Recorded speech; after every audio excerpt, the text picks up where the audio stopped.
I hear it. Oh yeah. Whoa, whoa, whoa, whoa, whoa, whoa, whoa, whoa, whoa, whoa. Good stuff. Hey, great and beautiful day, everyone. Coach Sagasi here, and Coach Neil. And this is the Frank and Neil Keeping It Real show. We thank you guys so much for watching. Appreciate you guys being with us, and thank you so much for the comments and sharing our lives out. So today, Neil, what do we got? We're gonna start off with a little, I guess call it a brain teaser, or just a little question of what would you rather, and then we're just gonna dive into the last couple of weeks and see how life's going. Yeah, definitely, man. It's been because this is episode 6 for each and every single one of you that are watching today. This is episode 6, and we took a week off, and we'll get into that here shortly. But we'll get into it. Just hold your pants, okay? Here we go. What do you got? All right. So, would you rather have hiccups for the rest of your life, or would you always feel like you're about to sneeze? Oh shit. Yeah. I'm gonna go with sneezing. Like almost feeling I'm going to sneeze. And I had to really think about this a lot. And you're right. There's no way I could go snorkeling or swimming and then be like in the hiccup mode. You choke. You freaking choke. What about you? I gotta go with the feeling like you're gonna sneeze. You could get used to that feeling of that little itch in your nose or whatever. Can you imagine trying to play hide and go seek with it? Nah, I'm good.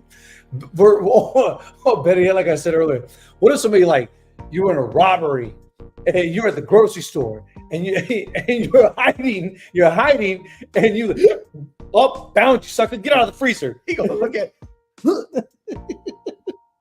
So yeah, that would be interesting. Awesome, man. So tell us what you've been up to, man. Oh man, so crazy couple weeks. So last weekend, we went down to Phoenix for the biggest West Coast high school girls basketball tournament in the country. Damn, how'd that go? We did well. We lost all 4 games, but we competed. We held 3 of the 4 teams to the lowest points that they scored the whole tournament, so that was good. We just unfortunately could not get a shot to fall. We played inside the Arizona Cardinals State Farm Stadium. Wow. And so they put 12 basketball courts in there, and it's massive inside. That's so cool. Looking at the baskets, you see through, and all you see is just stands and lights. And so the depth perception was a little off. No excuse. The other teams are making theirs, but really? It played a part for us. So that's interesting, man. It was pretty great experience. We got to see a lot of great talent. I think they said there was 3 or 4 girls at the tournament playing that are now getting on a plane to go to Team USA under 17 Olympic team. So yeah, that's a caliber. That's a caliber. Talent, yeah. I watched a little bit of the track yesterday. Tiny bit of the track. Seeing Michael Phelps talking about the swimmers yesterday. So that was pretty cool. I think it's dynamic. I mean, being a part of the Olympics. I mean, you got to be like, I mean, you hear of these guys, these gals, and how hard they train, and then to train, if not harder, to be qualified to do it again. Yep. You know what I'm saying? Like that right there is a whole new caliber of athlete. And it's crazy because you sit there and think they trained for 4 years, and they might not get a second chance to come back 4 years after. I remember watching track and field when I was younger, and this guy false started, and then false started again, and he was disqualified. So 4 years of hard work and training just goes out the window for a millisecond of a false start. It's real. They take it very serious too. Yeah. What they put in their body, their time with their coach. There's like a different dynamics of family and culture built around that I've seen. Just watching some of those top athletes that compete like at that level. There's a 30 for 30 right now called False Positive, talking about like what they put in their body and stuff like that, and how they used to drug test for the Olympics and it was skewed, and how they've changed the things. I'm gonna check that out later today, actually, because I'm so interested in stuff like that. Well, in episode 5 we did, and it's funny we bring this all up. I love how the universe works, but in episode 5 we're talking about how certain drinks are not good. Yep. And we were discussing that. And you look at some of these athletes today, it's always centered around one particular drink, Gatorade. Yep. And then we come as athletes today, and here in Arizona, we now are very, very scarce about just giving them straight Gatorade. Yep. Why? I haven't dove into it, but I know it's got like sodium and stuff in it to help you from dehydrating and stuff like that. But the sugar content, I think, is just getting so huge, so out of hand. It just dehydrates you out here, which is. And I'm like, I look at certain sugars and go, is that a real sugar? It's kind of like the Coke challenge we did a long time ago. It's like, is it real sugar or is it like some type of modified, engineered, ingredient that they call sugar? You know what I'm saying? So yeah, it's really interesting because you look at some of these athletes like Michael Phelps. I remember Michael Phelps, how much pizza that dude can put down. Like he will consume on an everyday basis, like what, 5,000, 7,000 calories. Yeah, I mean that's to, though, and because he's burning. That's crazy, Yep.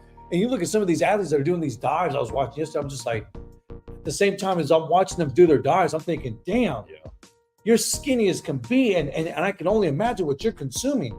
Here I am. I'm like, damn, I got jelly belly. Okay, hey, listen. So, you ever dove off these rocks out here into the lake? Yeah. Yep. Okay, I did the other day. Well, last summer. Okay. How high do you think it was? Listen, it was like 600 feet. Okay. 600 feet. I swear, like I dove off. I did like a triple tuck, held my knees in tight. Boom. I hit the water, no splash. And then I watched the video and it was like 10 feet. I like tumbled, like cannonball. Like, so when you dive, do you feel like it's like perfectly, do you feel like you're those people? No. No? No, I'm gonna be 100 like no. I go diving off of certain cliffs here in my community at Mojave Lake, and I take a group of kids now. And no, like the highest one is probably maybe 10 feet. You're lying because I jumped from 600. And I'm serious. Like when I jump in, the only thing I'm thinking is, am I gonna hit the bottom? That's the only thing I'm thinking about. And when I do touch barely, even a little bit, I'm like, dang, I touched the bottom. I tell the kids, like, make sure you guys jump out farther. Make sure, and that's just doing a cannonball. Yeah. Hey, I'm serious. Like when I did a cannonball just this last time, it felt like my butthole hit my chin. I was like, holy crap, dude, I must be getting old. So listen, we're in the boat, we're cruising, and my buddy takes us up there, and I look up and I'm like, oh, I can jump from there. So I get out and I start walking up. Okay. And I got my water shoes on, so the rocks aren't hurting too bad. Right. I know that the rocks are sharp. And I get up there, okay, and I chickened out. Okay. What was the first thing you thought about? My body said, oh, hell no. Okay. So I took my shoes off and I threw them into the water because I knew I couldn't walk down now. Oh, okay. My son, my daughter, my wife, they're looking at me like, you said you're going to do it. So I throw my shoes in. I'm like, all right. Deep breath, deep breath, deep breath. Don't chicken out. Go. I jumped and I remember thinking, oh my God, I am so high. This is going to hurt. Why am I still in the air? 1, 2, 3, 4, 5, splash. Okay. All that went through my head. Frank, it was like 10 feet. How? I know. How did I have that much? I know. So I get back in the boat, right? I look up and I was like, damn, I jumped from up there. My wife said no. I was so mad. Hey, so I like it. I don't know if I would compare that. I don't care if the clip was 600 feet or if it was just 1,000 feet or even 10 feet. Like there is a different thought process when you're jumping off certain cliffs, straight up. Yeah. There are some people that just isolate that and they just jump. And I'm like, damn, I want to know exactly what in that place, what did you do to isolate that thought process and you just jump? And I don't know if it's the same comparison as like jumping out of an airplane. When I go skydiving, you have a tangent, you have somebody jumping with you. You know what I mean? Like, you could turn back, you lose your $370, but I mean, it's just like, I don't know, what's the difference? You been skydiving? Yeah. Was the plane on fire? No. Was it crashing? No. Did the pilot passed out? No. What the hell were you doing? Yeah. So I tried it and I want to go again. And of course, your wife wants to go. And she wants to take the kids. and I'm down with it. And I've been telling Isaac and Andrew, you guys are now 21, 24 years old. Let's go. Let's go. I'll pay for it. Let's go skydiving. It's just like one particular thing in life where you have a whole different perspective. Listen, I'm down too. Down to the ground. I'll watch it. I am down. I'll film it. Hey, when I got done, Neil, it felt like I drank like a small case of Red Bull. That's how much adrenaline was flowing. I'm thinking, if you can have that, if you could turn that switch on every day, imagine what could get accomplished. A heart attack. Listen, if I want that kind of adrenaline, I'm gonna go wear blue in certain neighborhoods of South LA. Okay, no, I'm good. Oh, I don't have that fear. I mean, I don't have that joy of jumping out of a good plane. I jumped off 10 feet into water and thought I was gonna die. I'm telling you, it's different. I do love the lake jumps though. Okay, would you bungee jump? Oh hell yeah, I've been bungee jump. I used to actually have a certificate in my room, massive, because I would go every single time that I had money in my pocket. I would go either to, it was called Scandia, I think it was called Scandia, or I go to Fiesta Village, or I go to the state line with friends, and I would do the bungee jump. Now, totally different though. Approaching 45 years old, I don't know if I want my spine like, you know what I'm saying? I think of like you jumping now, and your intestines come out of your ass. Like, So it's just different. I was gonna go bungee jumping one time, and literally like the day before, like I was like, oh, let me look up videos on you know. And the first video I watched, this dude jumped, he bounced, and as he came up, the thing turned into like a noose. It like went around his neck. I was like, yeah, I'm not going. Yeah, that's what I'm saying. That's why I prefer doing the cliffs and going skydiving. I'm not going to be one of those people that you find on YouTube or on some social media platform where I jump off and I'm dead. I'm good. So when we first moved out here, I had both my brothers out here with me, and we went up to the lake, and they jumped off the bridge. Right? Oh, okay, yeah. Yeah, no. Listen, call me what you want to. I couldn't do it. My legs shaking. Oh no. I knew from that point, ain't no point in trying to go up in a plane because I am not jumping. That guy's gonna be like, you ready? Oh, he fell asleep. We couldn't jump. I don't know. Oh my God. Mm-mm. I love it, man. I love it. I can't. All right, man. So let's dive into this emotional situation that we've been literally going through. So much more. You definitely seen it though, from a different perspective, but definitely know what that feeling's like. So tell the people what's been going on, man. Yeah, so my dog has a big old mass that was growing on her side, and so we went to the vet, to figure out what the next steps were, and they were talking about operating and taking it out. It might be cancerous, and that it's just growing at a massive rate.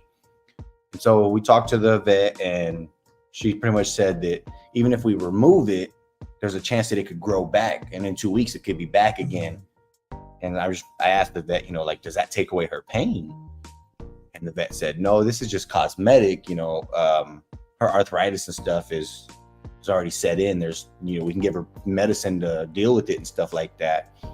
And ultimately, we just decided that it wasn't fair to be selfish and keep the dog around through pain just for our own comfort. So we ended up putting her down.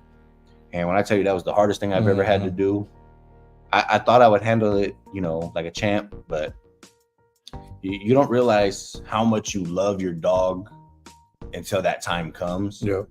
But on the bright side, the next day I woke up and I asked for a sign, to let me know that she was doing okay. And as I'm driving to work, I see a shadow of a dog in the road. And as I got closer, it was a coyote, but still it was a little bit of a sign. And then that night, as we're getting ready to go to bed, we look up at the moon, and my dog's face is in the moon. If you don't believe me, check out the Frank and Neil Instagram page. I will be posting a picture there. Give me your thoughts on it. Tell me what you think, if you see the dog, or if I'm not just forecasting it because I want some kind of sign. But yeah, it was an emotional roller coaster. I'm feeling better now with my choice. I was battling selfishness. Because you wanted to keep her. I wanted to keep her. Right. And I know that's selfish on my part. And so I was battling that. And then I was once we had her euthanized, I was feeling like am I trying to play God now? Yeah, I was battling right. Okay, did I take her too soon? Right. Should we have waited 6 months, a year, whatever, however long, and let God do his work? So it was a tug of war with emotions that I was not ready for. I don't think, I said this to a person just this morning. She's in our community, and I'm not going to say any names, but she made this long post, and it was based off her emotions, Neil. And I was just like, you know what? Here's like 5 books that I know for sure. If you DM me, I'll send you the title as well as the author of those books, because I found it very interesting. I told my daughter the same thing. Like, you got to be strong in your emotions. And even myself, taking Molly to the vet after her being dehydrated, I felt like, I didn't have to go down that road, but I'm thinking, am I going to be strong enough after giving this dog a lot of affection, a lot of empathy and apathy? Am I going to be emotionally strong when the time comes?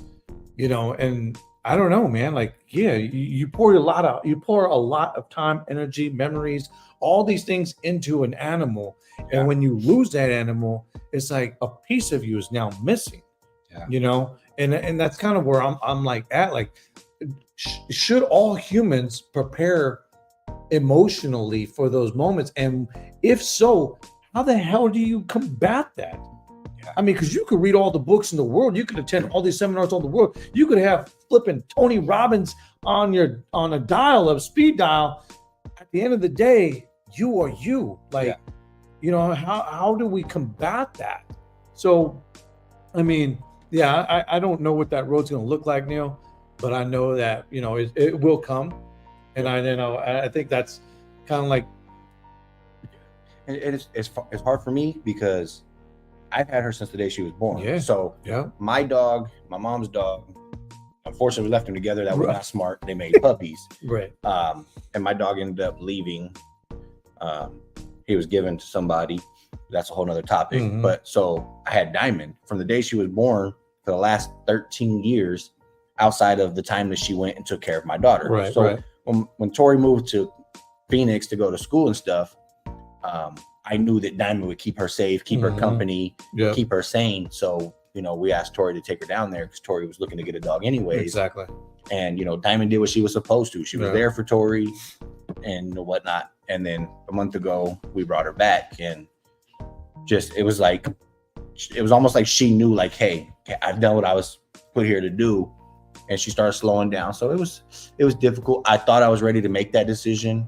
I don't think you're ever ready to make that decision. Nah. But like you said, deep down, you kind of just gotta, I don't want to say just deal with it, but you kind of got you got to check your emotions a little bit because life still has to go on. It does. You can't just spiral. Dude, I'll never forget, like, my brother is putting me in the position about pulling the plug on my mom. Mm-hmm. Like, that was the most difficult time in my whole entire life. Of having to come up with that decision by myself. And I'll literally never forget leaving the room, going across the street. This is in Whittier, California. There was a Del Taco over there. And I sat there and just bawled.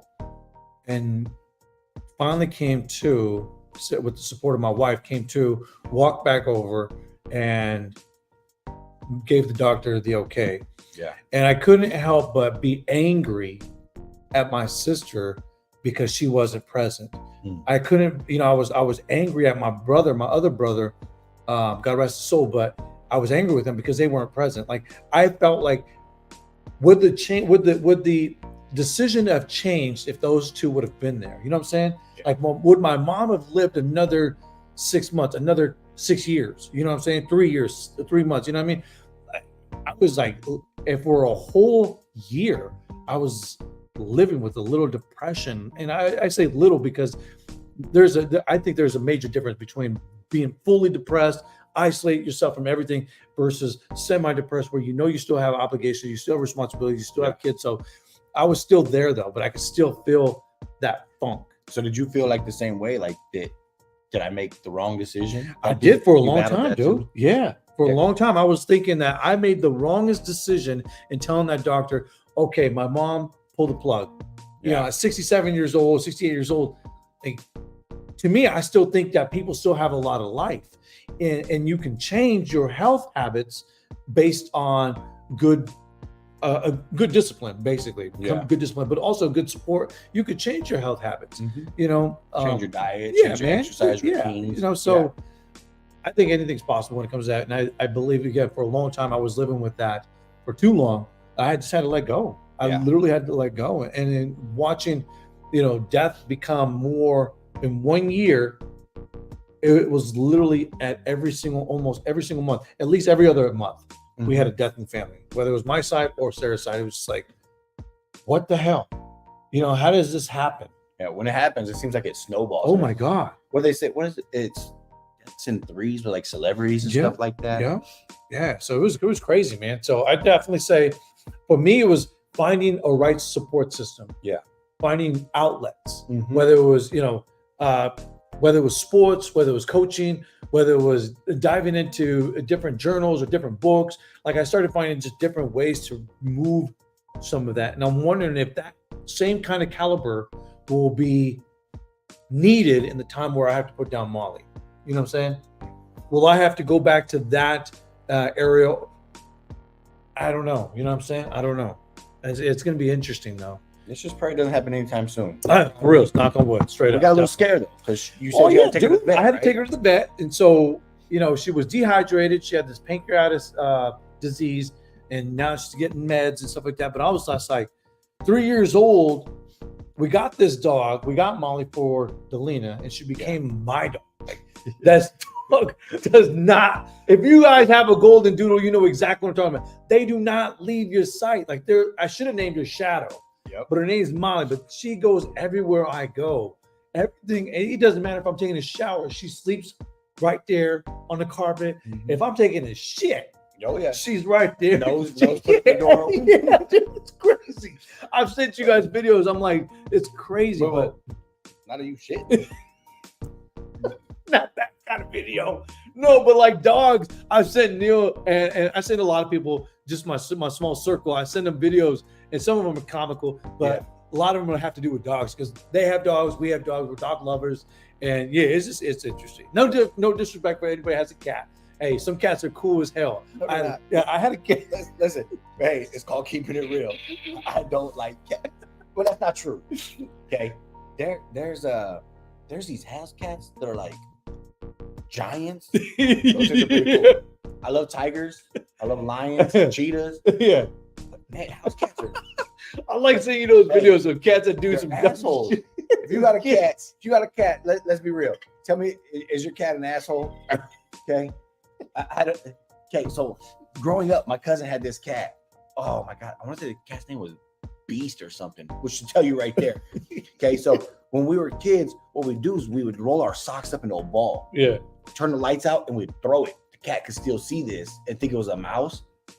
Oh, hey, that cat comes flying at you. If you can't get that sock out quick enough, you're done. Okay. Oh God, I miss those games.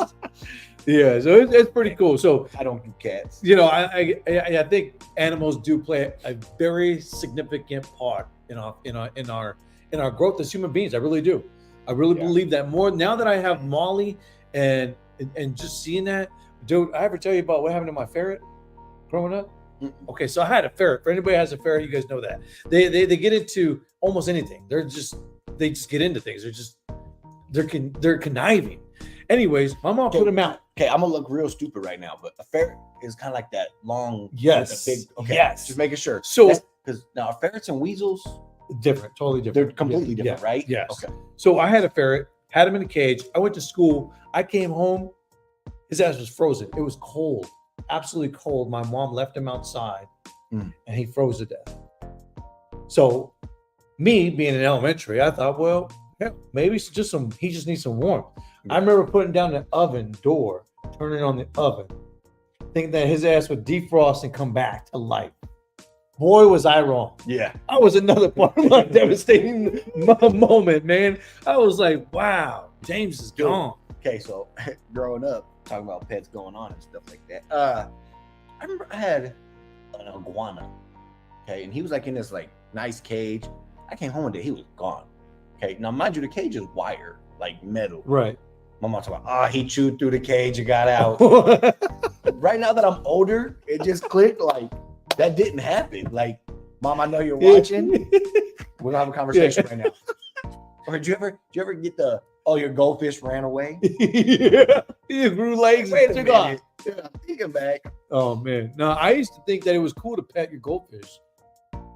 Yeah. Okay, so off to the side over here, I got a fish tank. I never had like a goldfish I pet, but we used to have a puffer fish. And you put your fingers in there, he'll come up and he'll bite them. Really? Right? But my daughter, she used to love try to pet him and stuff like that. Yeah. Oh, dude, 'cause you can hand feed them shrimp. Like you put the shrimp right there, they'll come up and they'll take it. So pufferfish. When I get to the glass, yeah. If I'm holding shrimp and I'm not putting it in fast enough, he spits, shoots a stream of water at you. Like he'll try to knock the shrimp out of your hand to get it real quick. Oh, jeez. That's crazy, man. Yeah. Oh man. Oh man, that's crazy. No, that's cool. That's really cool. Yeah. So, a little bit of backstory. Neil's dad's been in the hospital. Yep. Give us an update, man. What's going down? So yesterday he went through his third operation. Second time they put him under. The other one was local, which I'm just learning about. But yeah, they put him under for the second time. He has a slow leak in his lung. His lung keeps collapsing, and they couldn't find it. They think they found something wrong with the tube that was in his chest, so they switched that out. So, knock on wood, everything goes good. His lung stays up, and he can come home Monday, hopefully. Dude, that'd be awesome. Yeah, he's been up there for 5 weeks. 5 weeks in medical care, man. And for all you people that are working in the medical field, definitely a lot of respect. Appreciate you guys. Yes. You guys do put in a lot of hours, a lot of hard work, and I think sometimes it does go unrecognized. I really think that it goes unrecognized. So our appreciation to each and every single one of you and all the hours that you guys put in, sacrifice, because I know that takes a major sacrifice from your family. Put in all those hours. That's crazy. And especially with the shorthanded that we're at right now in America. Oh my God, that's a different subject in itself. But all right, man. So I got to ask you this real quick on that. Do you ever go to the cafeteria of the hospital? Yes. Okay, I'm gonna tell you right now, that's my favorite place. So shout out to all the cafeteria workers, because food's so I good. know. Oh man, I know, right? Me and my mom are selfish. We don't want our dad to come home because that's gonna take away our lunch. So we're already planning to go down to MCC. God, I keep saying that. War MC. Okay. We're gonna start doing lunch dates at the War MC Cafe. Dude, the Mojave Valley, what is it called? Mojave Valley Hospital down there. Yeah. Well, I think it's called Valley View. Yeah. Valley View. They used to literally, I don't know, because it's been a long time since I've been in there, but they used to have a very top-notch sandwich shop. And everything was produced by the cafeteria workers in the hospital. I'll let you know, because I'm looking to check it out. I don't know. I mean, I've heard of people saying, teachers used to say they would go over there for lunch because it was close to Desert Star. So it was like, wow, okay. And I know that Warmack used to have a good cafeteria because I go down there. And then one time we had a Rotary meeting, and it was there, or not a Rotary meeting. It was a meeting for something on leadership here in the community. And that was pretty good food. That was really good food. So yeah, I'm sure they all do have some good spots, and I'm sure there's some that just I haven't been there yet. So I got to ask. Go ahead. There is a subject that a lot of people aren't talking about, and I want, again, keeping it real.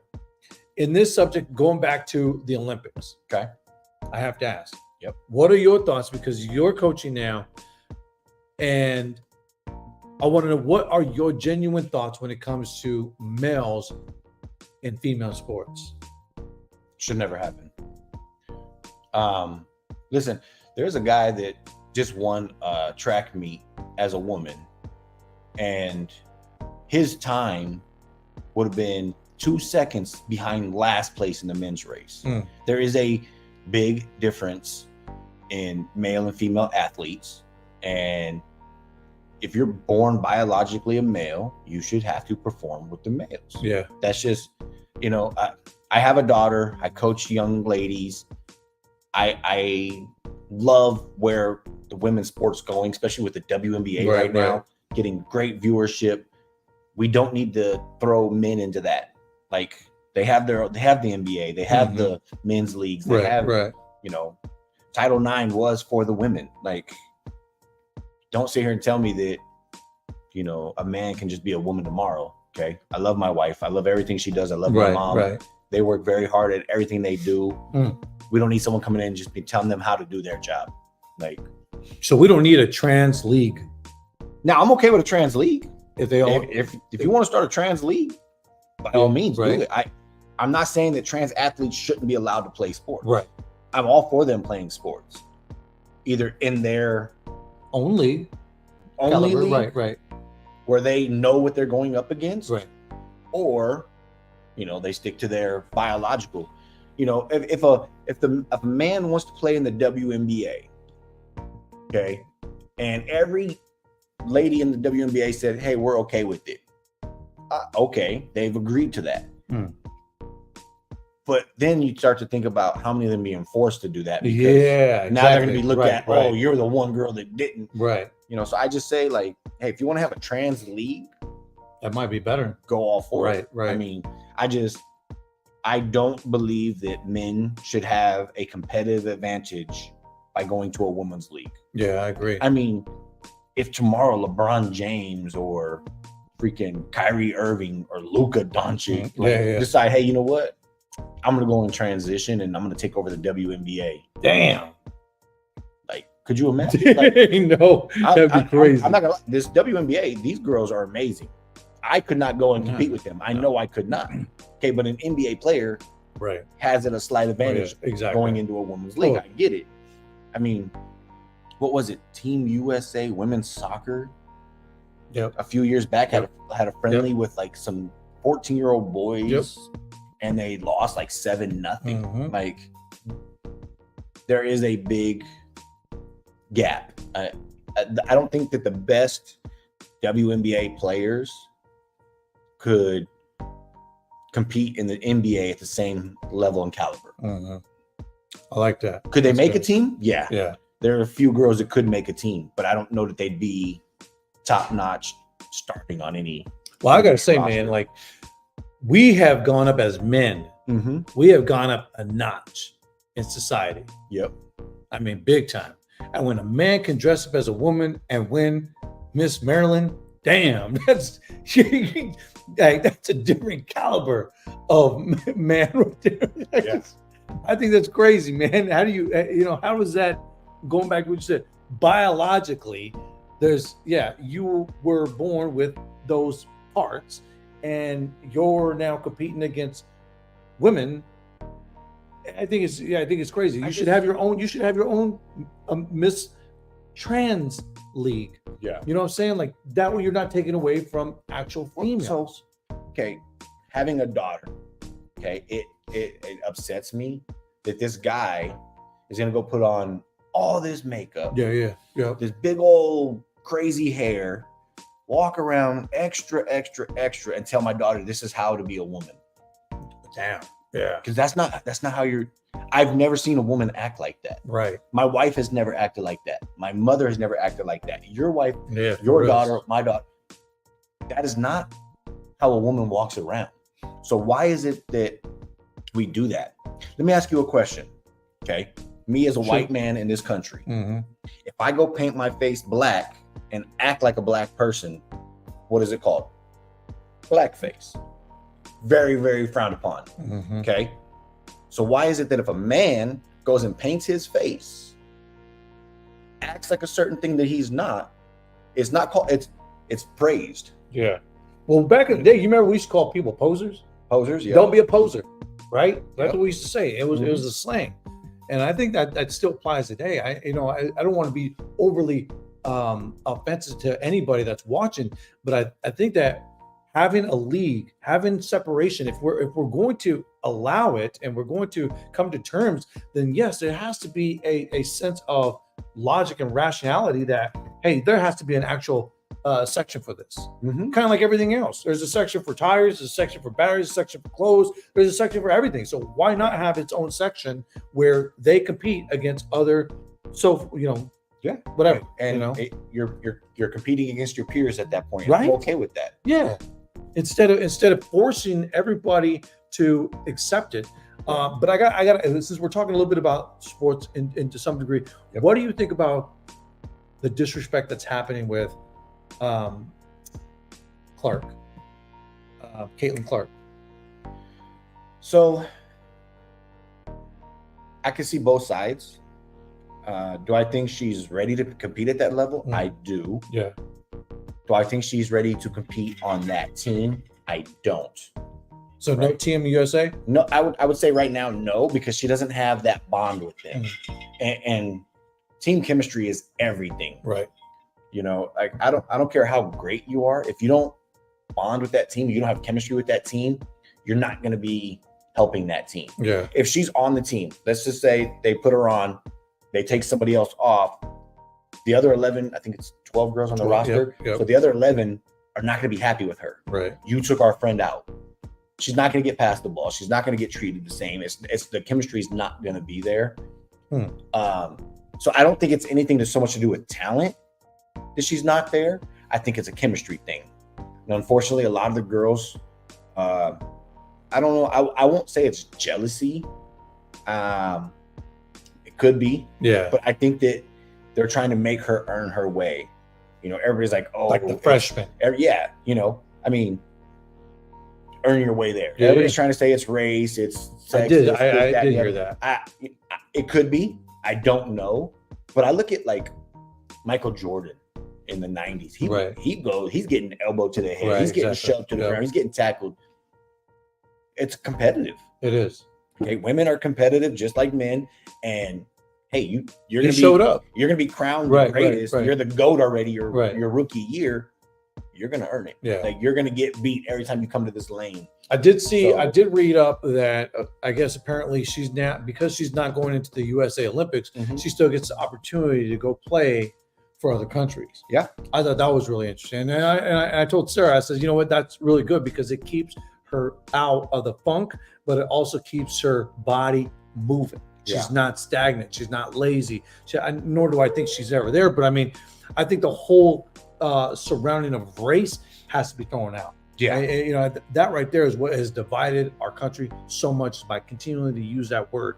And I think that Caitlin, is it Caitlin or Caitlin? Yeah. Caitlin Clark, it does pose a threat to individuals that just are not putting in the work. Yeah. Because I see that girl, and I don't know her personally, but looking at her Instagram, looking at the things that she does, and I'm not saying to believe everything that you see on social media, but you can tell her work ethics off the court and on the court by how she performs on the court. Yeah. And I think that's superb. I mean, at Iowa, you could definitely see that she was that individual. She was the to-go guy like Kobe Bryant was for the Lakers or Michael Jordan was for the Bulls. You could obviously see that, and I think sitting out this year from the Olympics will help her next year or the next time it comes around. I just hope that she strives for it. But I think I definitely give her a lot of respect. I think that she's gotten a bad rap from other athletes, and I think that she's really stood her ground and she has a strong foundation under her. Dude, the thing I love too is like she doesn't buy into any of this. It's always just like taking the high road and they say it's about race. She goes, no, just this, that, and the other. She knows she's water off her back. I do think that she does need to be on an Olympic roster. I would love for it to be Team USA because, heaven forbid something happens and she doesn't get a chance in 4 years. Because the Olympics aren't every year, like you have to every 4 years. And a lot can happen in 4 years. Oh yeah, definitely. I mean, I just seen over the last 2 weeks how much can happen. Right. So I would hate for her not to ever get the chance to represent Team USA. So I do get upset with that part, but like as a coach, I understand. Like you got to put the best team chemistry out there. So, hey, what if she comes back 4 years now? What if she's on the freaking bobsledding team? She's the captain of the bobsledding team. Hot damn, man. Yeah. She's changed total directions in 4 years. Yep. All right, so let me throw you a curveball. All right, man. Okay. How do you feel about Brittany Griner being on Team USA? I know a lot of people are upset that she's on Team USA after all her comments and, hating America. Uh-huh. I think you know what, Neil? Anybody that has to say those words, you have family military, I have family military.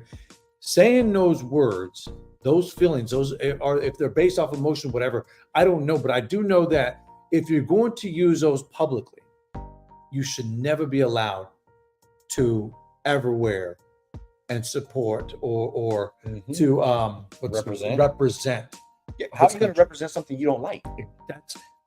There's some cuckoo. I'm not representing house cats. Right. It's just not going to happen. I just, I know when she got released, she said she would never play overseas again except for Team USA and, blah, blah, blah. But it's like, you made your bed. Right. Lie in it. Need to go. She needs to go compete and play for Team USSR. Like straight up, she needs to go play for Russia. Yeah. Like you better step foot over there again. All these people that want to bash America. Oh, I hate America. They're so racist. Mm-hmm. Go see. But yet they're massive fans. Yeah. That's what trips me out. I was like, you hate America so much, but yet you're fans. And when you look at the colors of whether it's the NBA or it's NFL or the MLB, they're all red, white, and blue. Mm-hmm.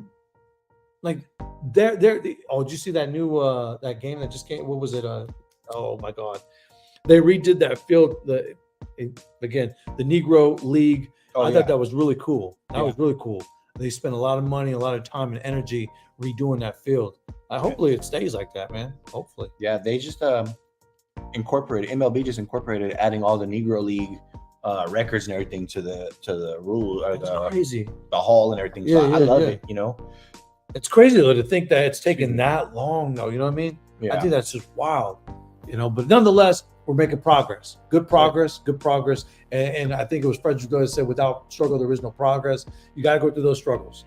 It kind of like backing up as we close, backing up everything that we've said, we've gone through some struggles.